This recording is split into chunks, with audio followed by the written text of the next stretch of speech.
This video tutorial I will explain message retention period in Amazon SQS. Amazon SQS is a fully managed message queuing service which was provided by AWS.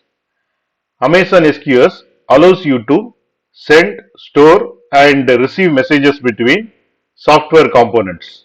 And Amazon SQS helps to decouple and scale microservices, distributed systems and serverless applications.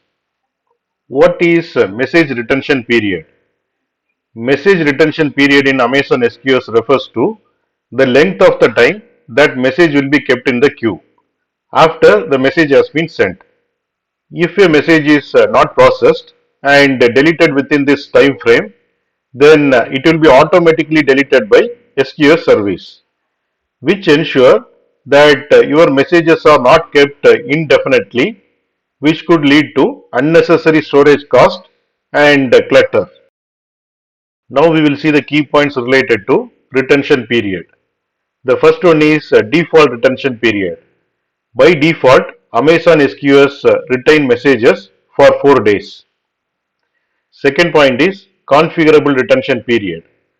You can configure retention period from minimum 60 seconds to maximum 14 days.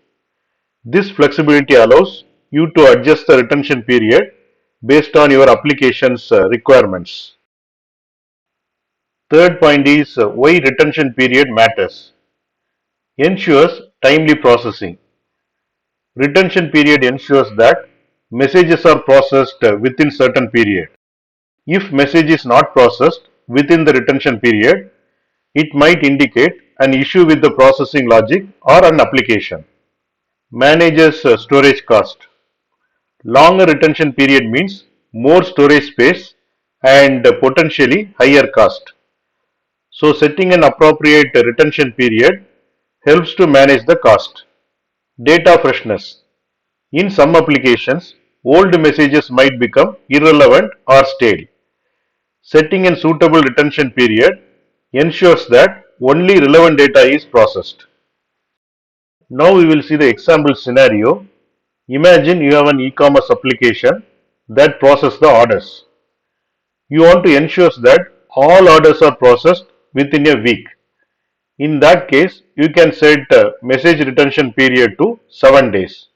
If any order message is not processed within this 7 days period, then it will be automatically deleted by SQS service and signaling you to check for any issues in the order processing system. Now we will see how to set the retention period.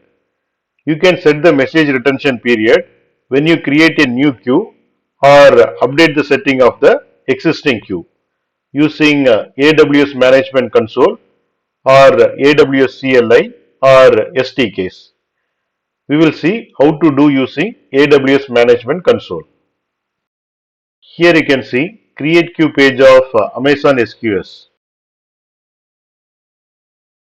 And here you can see configuration section. In that here you can see message retention period. Here you can give the value of message retention period and minimum is 1 minute and maximum is 14 days. Now we will see dead letter queue scenario related to retention period. The expiration of message is always based on its original enqueue timestamp. When a message is moved to the dead letter queue, the enqueue timestamp remains unchanged. For example, if a message spent 1 day in the original queue before being moved to the dead letter queue, and the retention period of dead letter queue is set to 4 days. In this case, message is deleted from dead letter queue after 3 days because the message is already spent 1 day in the original queue. For this reason, the recommendation is you always set retention period of dead letter queue to be longer than the retention period of original queue. Now we will see the summary.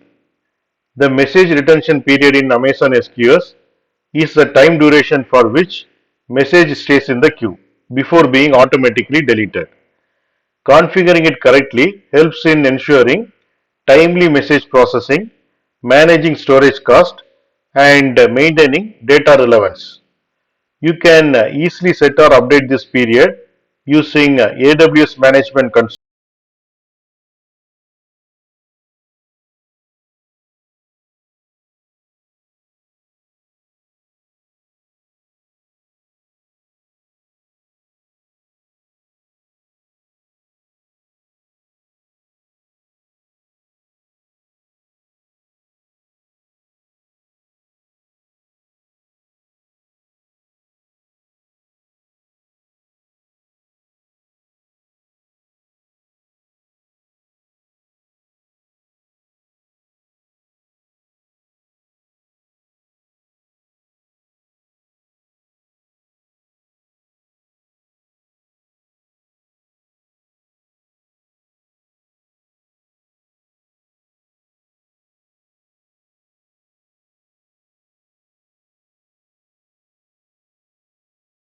to my channel.